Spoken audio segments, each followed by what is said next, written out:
noite a todos. Na alegria de termos essa oportunidade de ligação com as ondas de luzes que envolvem o planeta Terra, vamos refletir sobre o reino. Dizem, através do tempo, que muitos não conseguem entrar no reino dos céus. No Egito Antigo, falavam que o coração de cada um é pesado e quando esse coração está cheio de culpa e de erros, o indivíduo não conseguiria entrar em regiões melhores.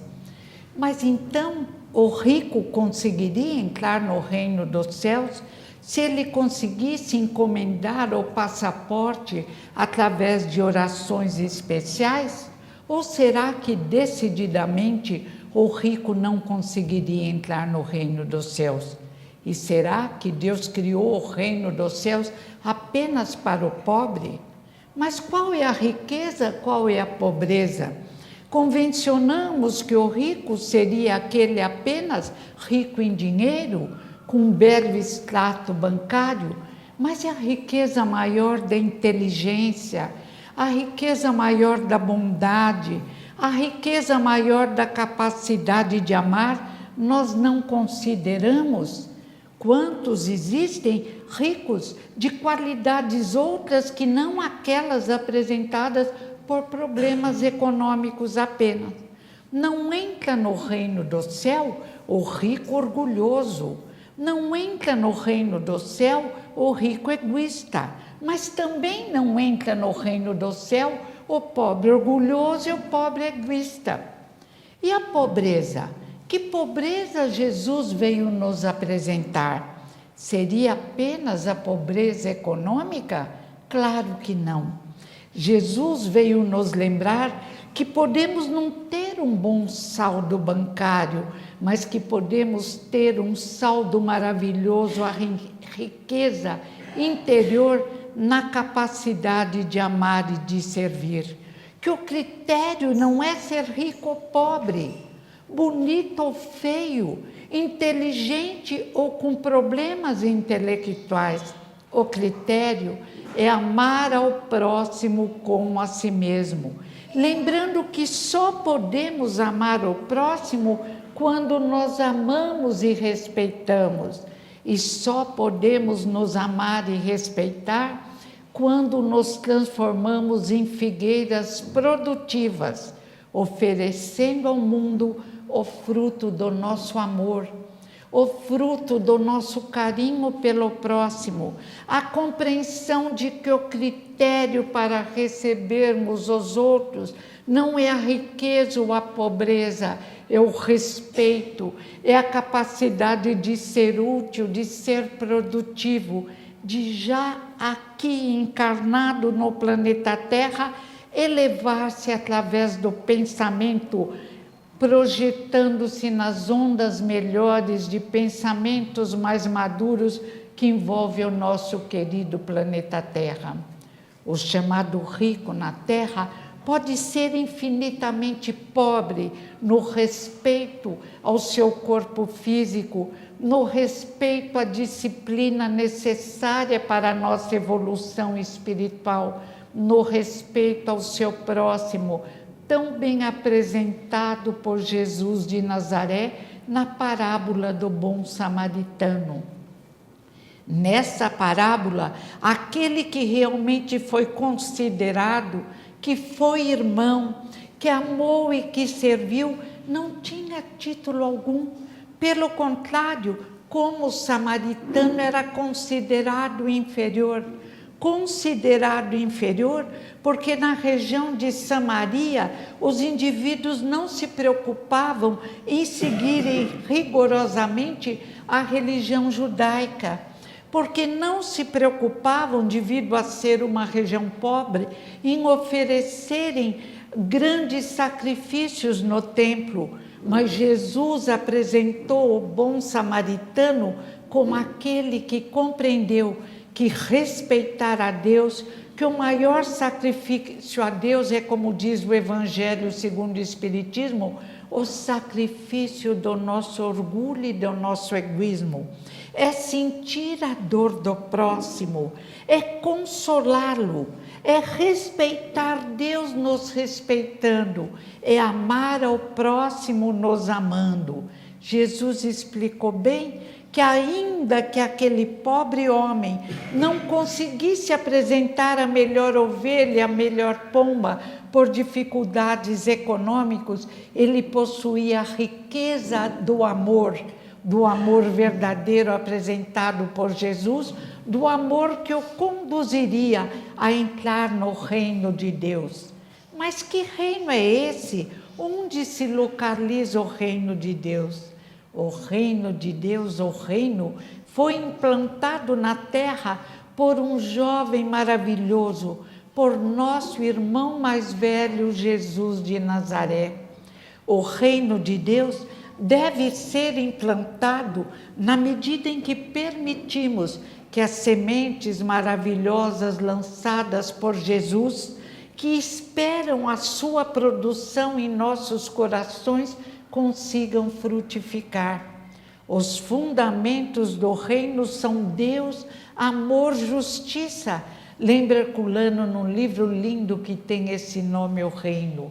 Deus, inteligência suprema do universo, causa primária de todas as coisas, como nos apresenta a primeira resposta da equipe do Espírito da Verdade à pergunta de Kardec: o que é Deus?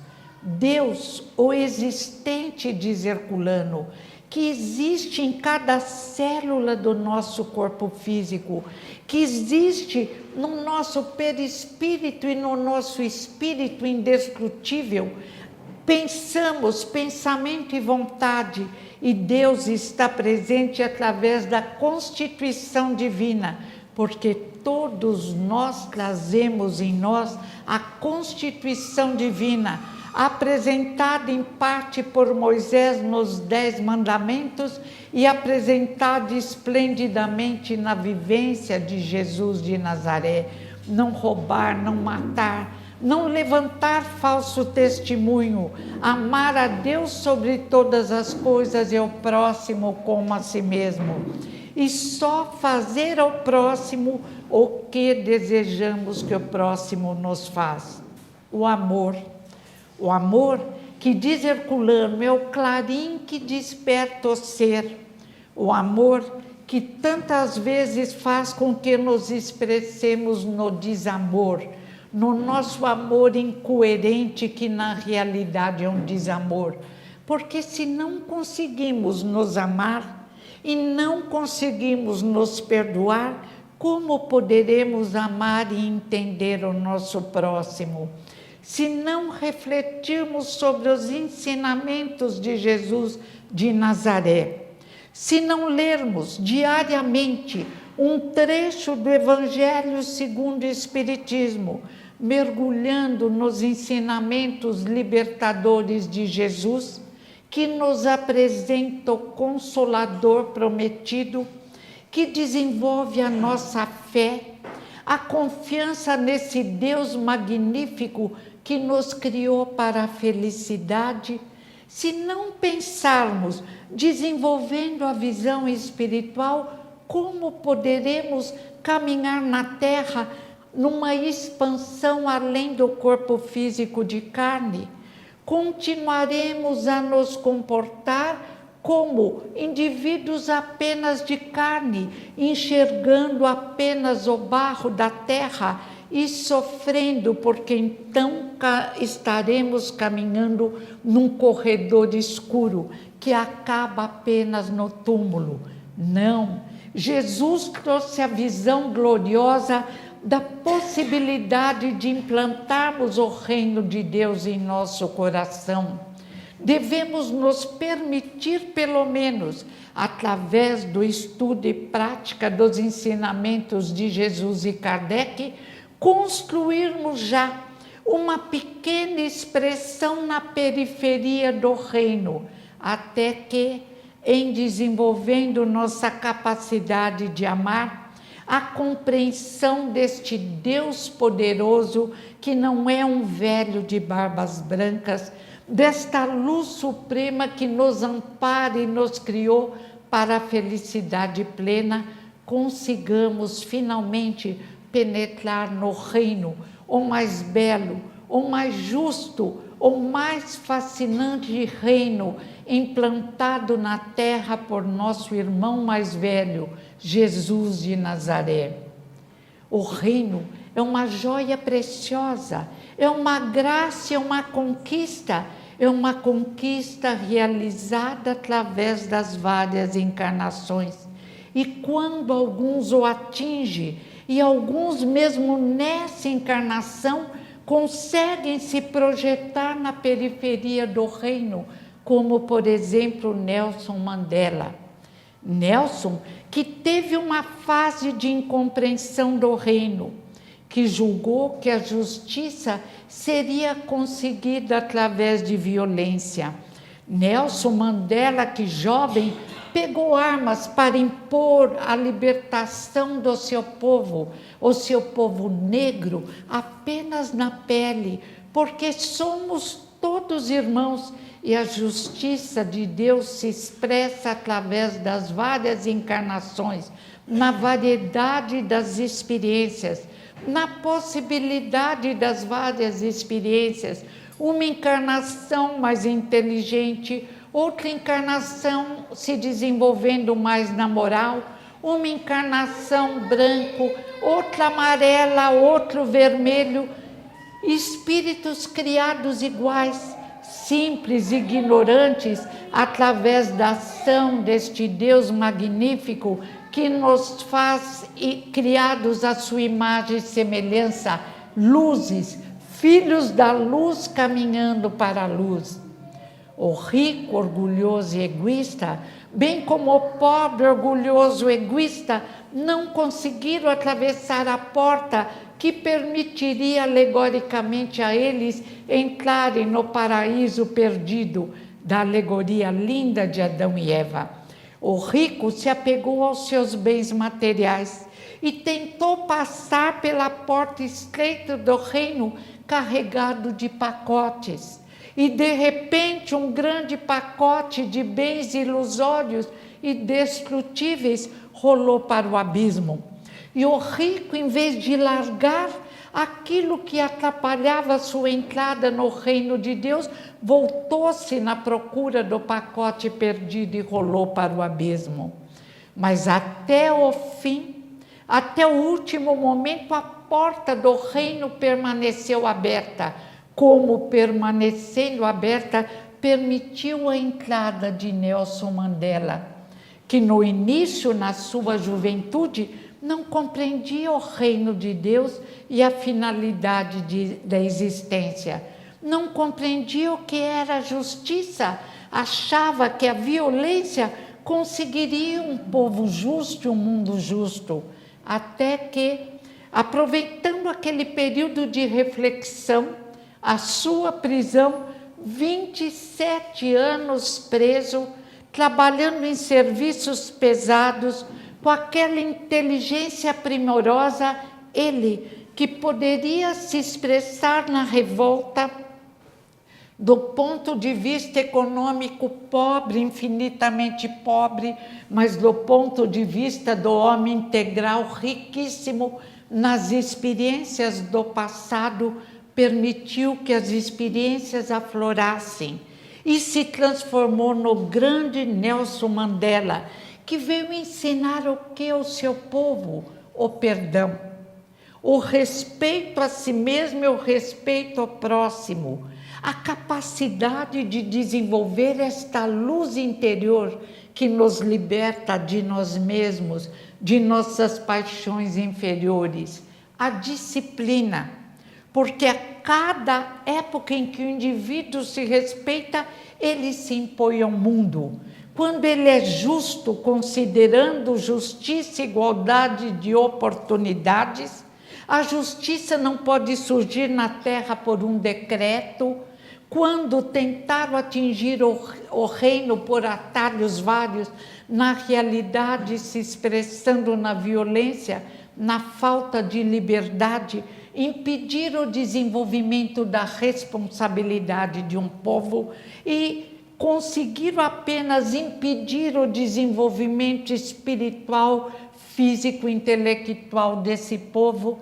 Nelson Mandela compreendeu tudo isso e conseguiu, nessa encarnação linda, onde exemplificou e convidou o seu povo a perdoar todas as ofensas recebidas, colocando-as num passado distante, mas a caminhar, olhando as luzes do universo, compreendendo a sua dignidade, que independe de critérios vários e que se firma apenas no amar ao próximo como a si mesmo. Perdoai não 7, mas 70 vezes 7. Mas se o rico caiu no abismo, o pobre conseguiu atravessar a porta do céu? Não, porque o coração do pobre revoltado estava tão pesado que ele era escravo dele mesmo. A revolta, a não aceitação das dificuldades da vida impede o desenvolvimento do indivíduo. Pesam tanto quanto os fardos do rico, e o coração do pobre fez com que também ele, alegoricamente, caísse do abismo. E só quando o rico egoísta e o pobre revoltado tivessem a grandeza de compreender como Mandela compreendeu a finalidade da vida, como Mandela compreendeu a possibilidade de perdoar, como compreendeu que só perdoando conseguimos nos perdoar, o pobre e o rico, reencarnando novamente, não permanecendo no abismo, porque Deus não julga nem condena. Deus permite que cada um se julga, desde que cada um tem dentro de si a lei do amor, que Mandela descobriu na sua prisão, que Paulo de Tarso descobriu depois do encontro com Jesus de Nazaré, e cada um de nós pode descobrir através da presença na casa espírita, da oração, que é uma telepatia com o plano espiritual superior, do esforço para agir corretamente com a natureza, com os nossos irmãos menores, como dizia Francisco de Assis, com os pássaros, com os grandes animais, com os golfinhos mergulhados nos mares mornos, aprendendo a não lesar, não ferir, não fazer ao outro, mesmo e principalmente se ele é um irmãozinho menor que depende de nós, aquilo que não desejaríamos que o outro nos fizesse. E não existe um julgamento exterior, existe o nosso próprio julgamento, a nossa reflexão sobre os nossos atos e a necessidade de nos perdoarmos por um passado de ignorância, compreendendo que nesse presente abençoado podemos trabalhar na construção de um futuro de luzes, na implantação do reino em nossos corações, no início da compreensão dos ensinamentos de Jesus de Nazaré. O reino é aquela apresentação belíssima de uma sociedade ideal que, como lembra Kardec em A Gênese, é encontrada em pincelada até mesmo no meio dos insetos, na harmonia da colmeia das abelhas, na harmonia dos peixes se expressando nos mares mornos, na harmonia dessa terra magnífica e riquíssima que nos apresenta um sol de ouro e uma lua de prata. E Herculano diz: por que convencionamos que Deus é Deus dos pobres, dos mendigos, dos sofredores? Deus é Deus dos ricos e quer que todos sejam ricos, ricos de bondade, ricos de conforto físico, ricos de inteligência, ricos de saúde. Deus não nos criou para sermos pobres, infelizes, chorosos, para criarmos problemas intelectuais, problemas físicos, problemas econômicos, problemas vários. A riqueza do reino é abundante. O que faz com que o reino fique pobre é o caruncho do orgulho e do egoísmo. O que impede que essa riqueza abundante encontrada nas flores, nas árvores, na chuva e no vento, em toda a natureza, no encanto do mar, o que impede que essa riqueza nos envolva e nos torne melhores, somos nós mesmos. Não é Deus quem condena o rico ou o pobre, é o próprio indivíduo que se condena. Consciente ou inconscientemente, ele decreta a sua pena. Não aprendendo a perdoar, não se perdoa pelos erros cometidos.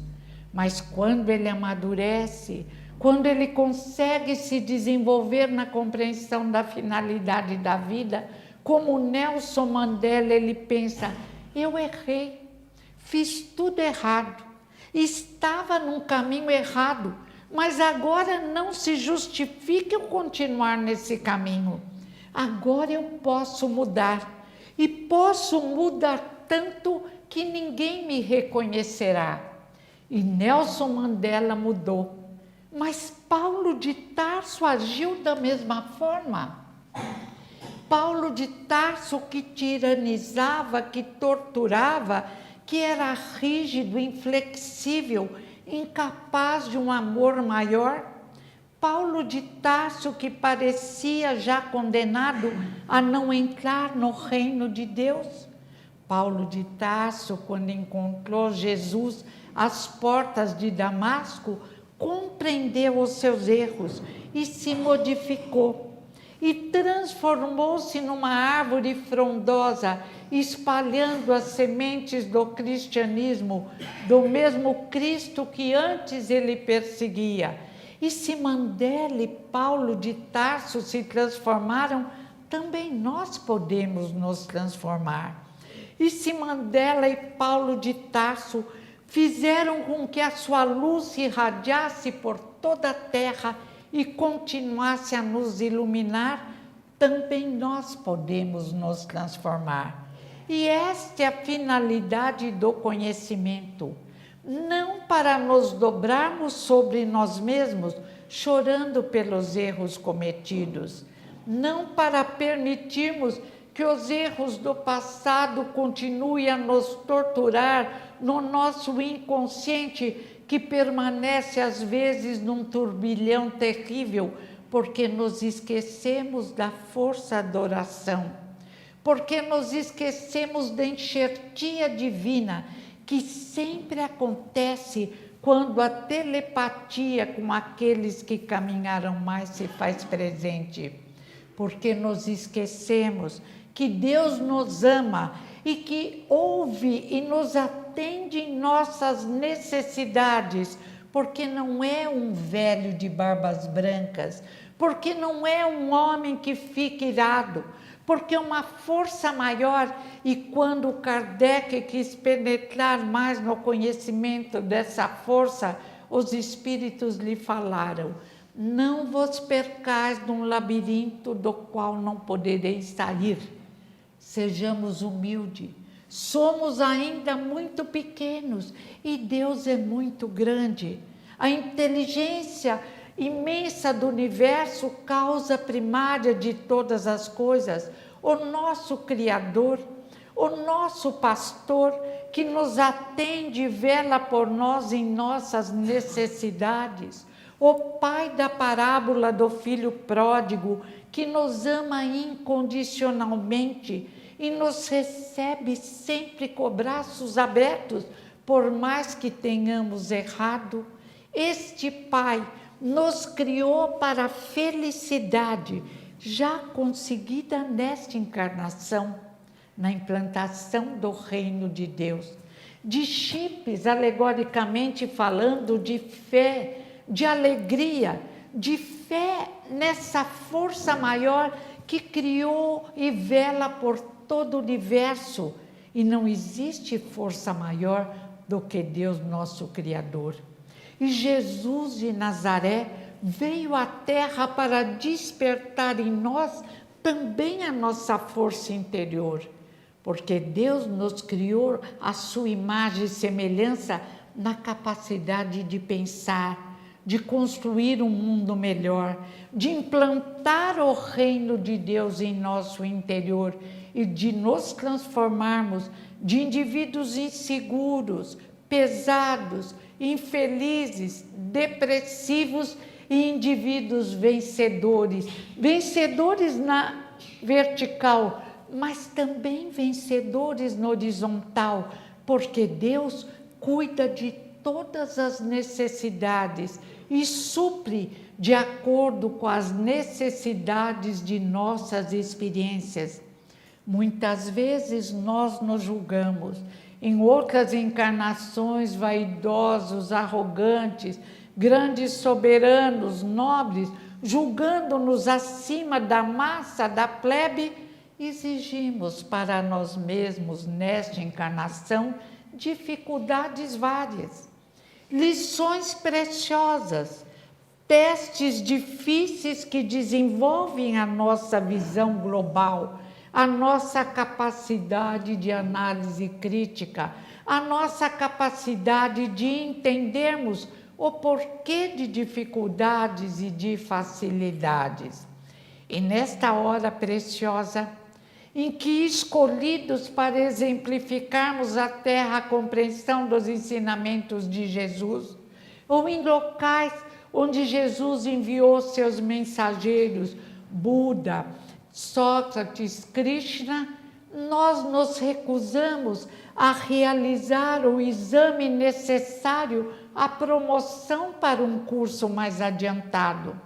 Como crianças teimosas, tentamos evadir da escola, dos cursos que aperfeiçoam o nosso modo de ser, dos cursos realizados na casa espírita, chamados muitas vezes de evangelização, que apresentam os ensinamentos do grande pedagogo, daquele que criou e apresentou a pedagogia da esperança através da parábola do filho pródigo, da ovelha perdida, da dracma perdida e de frutos saborosos como São Francisco de Assis, como Paulo de Tarso, como Bezerra de Menezes, como espíritos que nos demonstram a possibilidade da implantação do reino de Deus em nossos corações. O meu pequeno planeta, diz Herculano, tão pequeno, diz o russo Vassiliev, que perante o universo cheio de planetas parece apenas um grão de areia. O meu pequeno planeta, lembra Herculano, não foi colocado na rota dos mundos para se apresentar como um mendigo do universo. Não. O meu pequeno e querido planeta foi destinado à glória universal. Os seus habitantes, aqueles que se desenvolvem no planeta com tantas dificuldades, porque criam suas dificuldades, porque não desenvolveram a fé em si mesmo, a fé em Deus, porque não se ligam numa forma tranquila com a espiritualidade superior. Os seus habitantes estão também destinados, como o meu pequeno planeta, à glória universal. E já assim como a Terra não se transformará num mendigo entre os vários planetas iluminados do universo, os seus habitantes também não permanecerão atrelados ao mundo de dor, de injustiça que criaram, porque queiram ou não, a mescla também eficiente, mas nem sempre desejada, que é a dor, fará com que consigam se transportar, se projetar no reino, compreendendo os fundamentos do reino, Deus, amor e justiça, Deus, o Criador, o amor cujas sementes existem em nossos corações, alegoricamente falando, porque o nosso funcionamento, as emoções, são produtos do nosso pensamento e através de encarnados do nosso cérebro magnífico do corpo físico. Em nos analisando, veremos que Deus é Deus dos ricos, porque Deus permitiu que construíssemos através dos séculos, com assessoria da espiritualidade superior, um instrumento riquíssimo e magnífico, ainda não encontrado nos melhores laboratórios do planeta Terra. E olha que do ponto de vista tecnológico houve um avanço da ciência muito grande, grandes aviões, naves espaciais, células-tronco, mas uma incapacidade absoluta de transmitir a vida às criações dos laboratórios, porque a vida é dom divino, porque só Deus concede a vida, e é graças a essa magnitude de amor que nós todos somos convidados a implantarmos o reino de Deus em nossos corações. Como o rico egoísta que caiu com seus fardos no abismo da dor, que criou para si mesmo tantas dificuldades, que pensou que bastaria escolher a pobreza para entrar no reino dos céus, mas que, em reencarnando pobre, conseguiu apenas se tornar um revoltado, conseguiu apenas ficar invejando aqueles que estão num processo de experiência passageira e possível a todas, de conquistas materiais, ou de conquistas intelectuais, ou de conquistas como Madre Teresa de Calcutá, Irmã Dulce, Chico Xavier, Francisco de Assis, conquistas no desenvolvimento da capacidade de amar?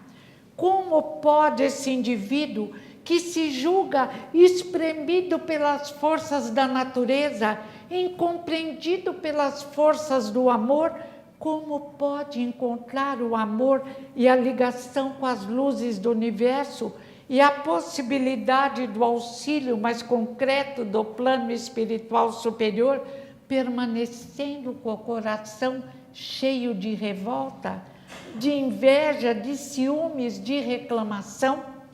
Não é possível. Ninguém consegue atingir as luzes através das sombras. Ninguém consegue um estado melhor, uma defesa orgânica melhor através da revolta, da inveja, de pensamentos menores.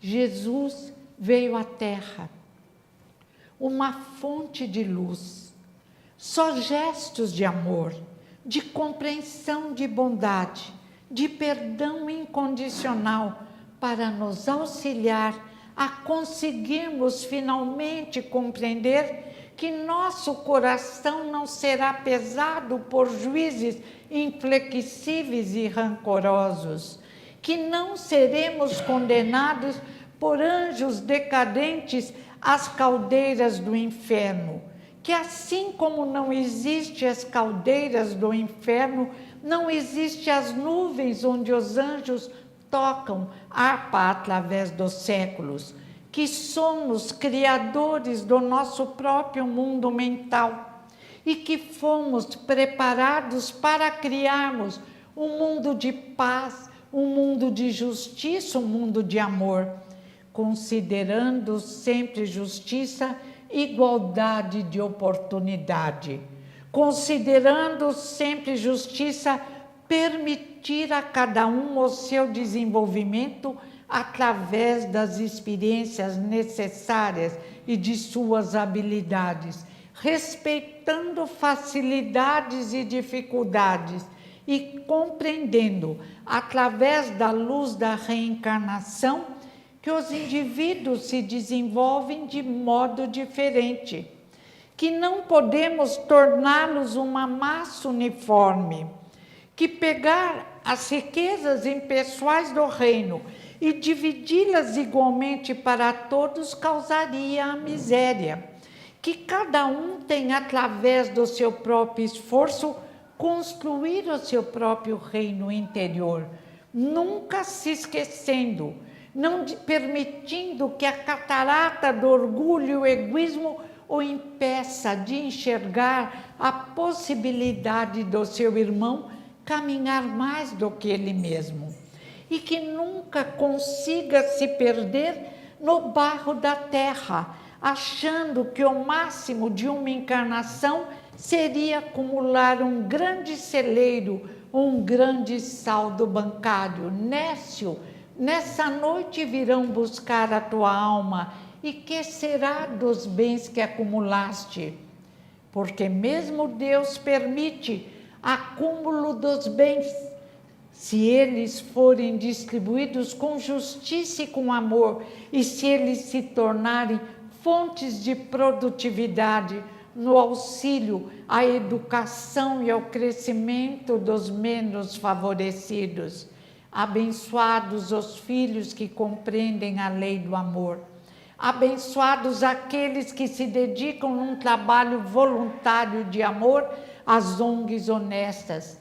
Abençoados todos aqueles que compreendem que orgulho e egoísmo produzem as grandes injustiças do nosso querido planeta Terra. Que possamos começar a compreender os ensinamentos de Jesus, que consigamos afastar do nosso coração os traços de autismo, os traços da patologia que temos expressado através dos séculos. O autista é aquele que se fecha em si mesmo, mas se ele foi ferido no passado e preferiu criar um mundinho interior e se fechar, nós estamos de uma forma errada, lutando no presente para expandirmos o nosso mundo de injustiça e desamor. O psicopata é aquele que não sente a dor do próximo, é o político corrupto, é o banqueiro indiferente à dor do próximo, é aquele que lesa, que fere, que impede o crescimento do próximo. Temos traços de psicopatia. Tantas vezes deitamos e dormimos depois do nosso copo de leite quente, esquecidos que muitos não o possuem. De outras vezes, desenvolvemos uma atitude maternalista, apenas maternagem com nossos filhos, esquecidos que eles não se desenvolverão na justiça e no amor se não aprenderem a caminhar na disciplina, atendendo aos limites impostos pela educação, pela lei, pela paternagem. A nossa sociedade se perdeu na maternagem, esquecida da lei, da aplicação da lei, da paternagem. Não existem duas espécies de indivíduos. Não estamos, como pensava o grande ou querido Lutério, criados uns para o inferno e outros para o céu. Não existem indivíduos criados para a violência e outros para o desenvolvimento da bondade. Somos iguais e precisamos dar as mãos para que todos consigamos, dentro da lei de solidariedade e do amor, permitir aos outros a possibilidade de crescimento. Escolas profissionalizantes, um país mais justo, aproveitando o trabalho daqueles que podem se doar para o engrandecimento de uma nação. O violento hoje poderá ser o amoroso de amanhã, mas é preciso também que a sociedade, tanto quanto os pais e os lares, exerçam a aplicação da lei do amor, contendo os indivíduos mais difíceis, colocando-os num trabalho que enobrece e desenvolve suas habilidades e potencialidades. O reino nos espera. A porta do reino está aberta. Podemos já, encarnados no corpo físico, projetarmos-nos no reino através do nosso pensamento, porque diz o Livro dos Espíritos, estamos onde está nosso pensamento. Mas se nosso pensamento está apegado às quinquilharias do mundo, se só vivemos em função da satisfação do corpo físico, incapaz da compreensão da disciplina emocional e do amor apenas à nossa pequena prole ou nem isso, como poderemos nos ligar às regiões melhores do universo, às ondas de luzes que nos envolvem e tentam fazer com que despertemos para a compreensão da finalidade desta vida? Ah, que mundo difícil! Ah, quanto sofrimento! E as belezas do mundo? Não permitimos nos encantar com a beleza do mundo? E as possibilidades de vitórias, as vitórias já conseguidas nesta encarnação? E o auxílio dos tratamentos, das terapias, sobretudo a terapia da casa espírita?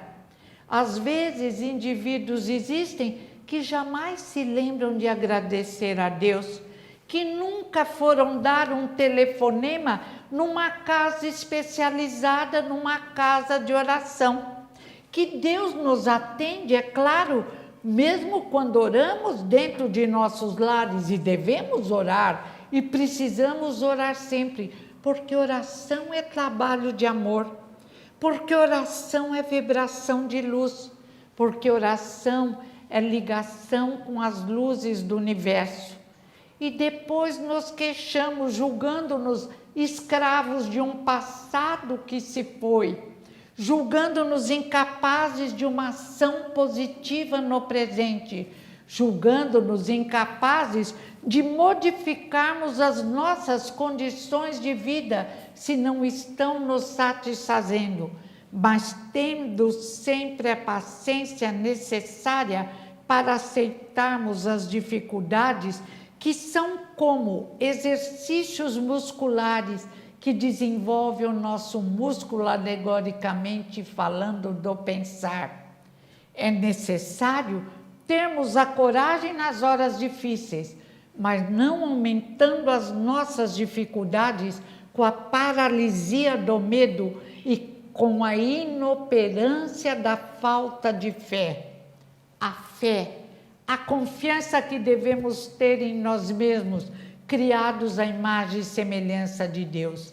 A fé, a confiança e a certeza do auxílio desse Criador magnífico que atende aos nossos pedidos, ou como dizia Jesus, qual é o pai que se o filho pedir peixe vai lhe dar pedras? Qual é o pai humano que vai castigar seus filhos? Qual é o pai humano que não impulsiona através de seus mensageiros, seus filhos, notando o esforço que eles fazem para o crescimento no sentido de conforto material, de desenvolvimento intelectual e de desenvolvimento moral? Que Deus é esse que criamos em nosso interior, que seria um Deus antropomórfico com os nossos defeitos atuais, com traços de indiferença, de psicopatia, de autismo e permitindo até se deprimir e se irar, como na alegoria linda, mas muito interessante de Adão e Eva? Que Deus é esse que apareceu ontem num filme lindo que eu vi, Noé, muito bonito, mas é apenas uma alegoria. Um Deus que ficou tão desanimado com o planeta e com os habitantes que resolveu destruir os seus filhos, sobretudo os descendentes de Caim. Esse Deus é um Deus humano, é um Deus antropomórfico, expressa apenas a nossa incapacidade de compreendermos Deus. Porque Deus jamais destruiria seus filhos, mesmo porque nos criou de uma forma que não dá para nos destruir. Somos indestrutíveis, somos luzes, somos filhos da luz e nosso destino é a luz. E vamos criar um mundo justo, implantando o reino de Deus no nosso querido planeta Terra. este planeta riquíssimo que se transformará num mundo feliz, queiramos ou não, porque se não quisermos, teremos oportunidade de reiniciar nossas experiências num mundo mais primitivo, no qual poderemos desenvolver a nossa habilidade de transformar o mundo mais primitivo num mundo feliz.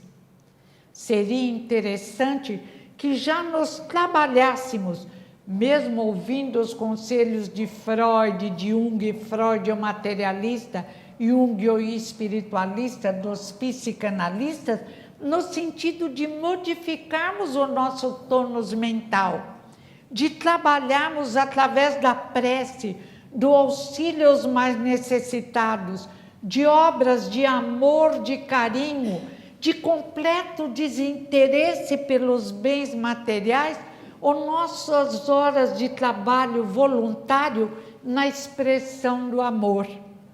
E de repente vamos nos descobrir já na periferia do reino de Deus, mais tranquilos, mais felizes, conseguindo aquilo que julgávamos impossível conseguir, porque então o nosso pensamento, criado à imagem e semelhança de Deus, permitirá, como disse Jesus, fazer o que Ele fez e muito mais. Primeiro, num sentido menor, auxiliando nossos filhos, nossos cônjuges, nossos netos e a nós mesmos na transformação que se faz necessária para que o nosso pensamento seja claro, positivo, construindo luzes e estrelas e extinguindo as trevas que sempre nos acompanham.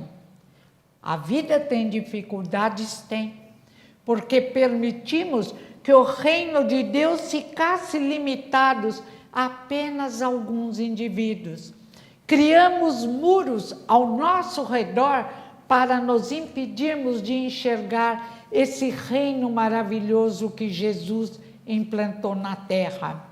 Não compreendemos Deus, não compreendemos o verdadeiro amor exemplificado por Jesus, por Francisco de Assis, Madre Teresa, Irmã Dulce, Bezerra de Menezes e tantos outros espíritos, Nelson Mandela, nosso contemporâneo. Criamos uma ideia absurda de que só o sofrimento e a dor conseguiriam nos desenvolver amplamente.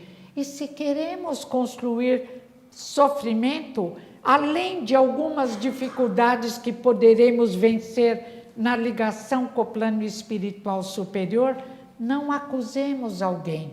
Compreendamos que a criação é nossa, que a construção é nossa, que o convite de Jesus, tão bem expresso na parábola do festim de núpcias, foi a atendermos ao convite para comparecermos numa grande e alegre festa, onde todos se amam e se respeitam, onde, como entre os primitivos cristãos, todos se cuidam, são solidários e não solitários, e tratam uns dos outros, dando as mãos na construção de um mundo melhor.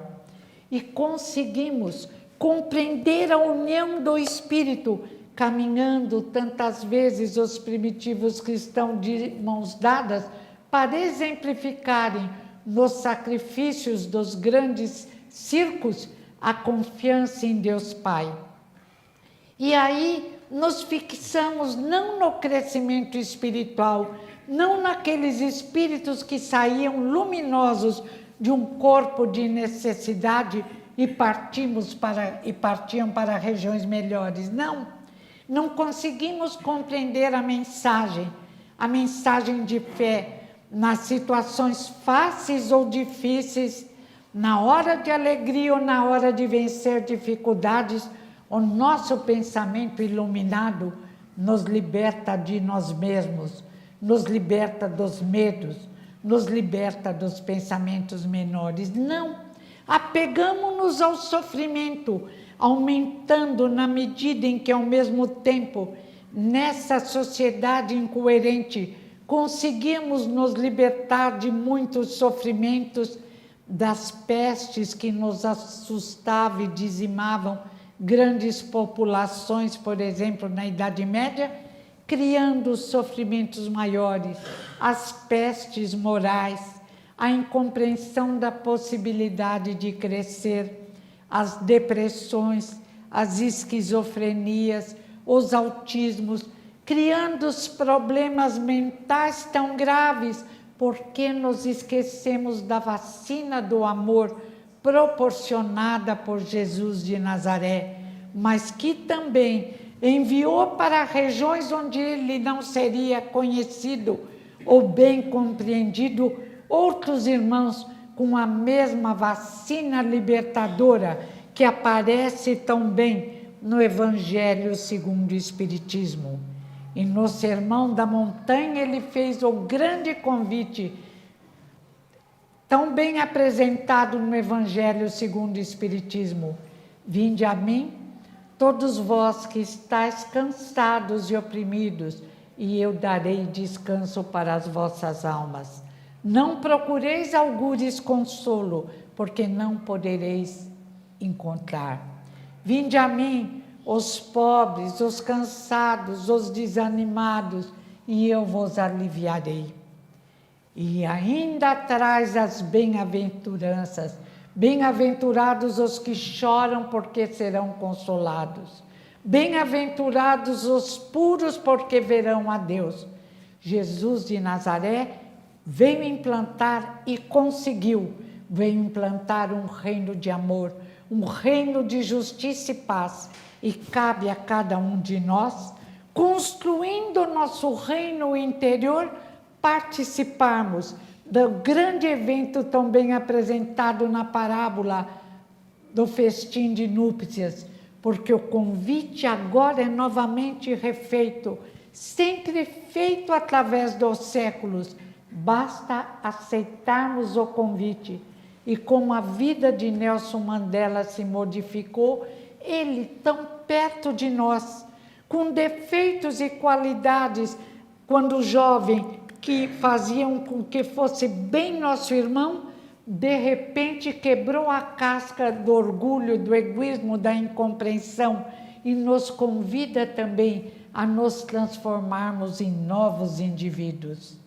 O convite é para nos libertarmos de nós mesmos, de nosso desequilíbrio emocional, do nosso orgulho, da nossa revolta, da nossa inveja e do nosso egoísmo, compreendendo que realmente o Senhor é o nosso pastor e se permitirmos, nada nos faltará, nunca, e nada temeremos, ainda que à nossa volta 1000 caiam à direita e 1000 caiam à esquerda, porque Deus nos deu a força necessária para vencermos as dificuldades. Obrigada.